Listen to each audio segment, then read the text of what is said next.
I'm Sheryl Gill, and I love doing all sorts of different things. I love cycling and walking and hiking and running, and love playing sport. As a teenager, I was in all the different sports. I always really liked, the volleyball, basketball, soccer. I just was always active, always on my bike. 5 years ago, I went down to this symposium. I was learning, I love to learn, and it was all about cutting-edge health tools, from diet, exercise, energy medicine, all sorts of really interesting things. On the last day I was there, I was running in a park. I was running a 10K distance, and 3/4 of the way through, I collapsed. An off-duty paramedic was in the park, came over and started doing chest compressions. There was another off-duty healthcare practitioner, a CCU nurse, and she started doing artificial respiration.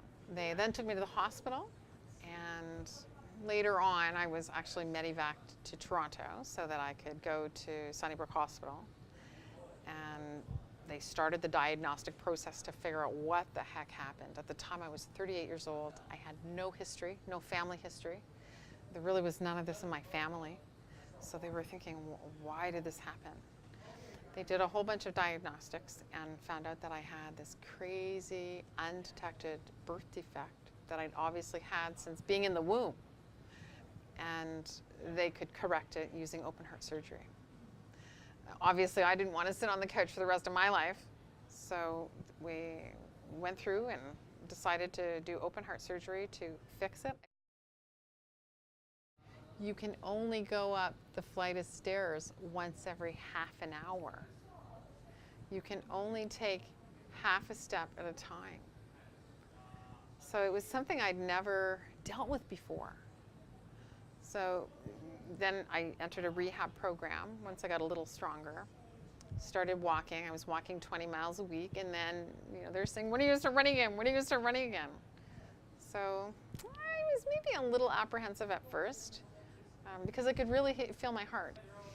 So, there was some tweaking, and okay, you can only run this much, and then you have to back off. And so I was kind of doing intervals and working my way up so that I wasn't having spikes in my heart rate. I was allowing it to recover. And from there, then I started getting involved with the Heart and Stroke Foundation and getting involved in cycling. So I do Ride for Heart, and this is my 3rd year.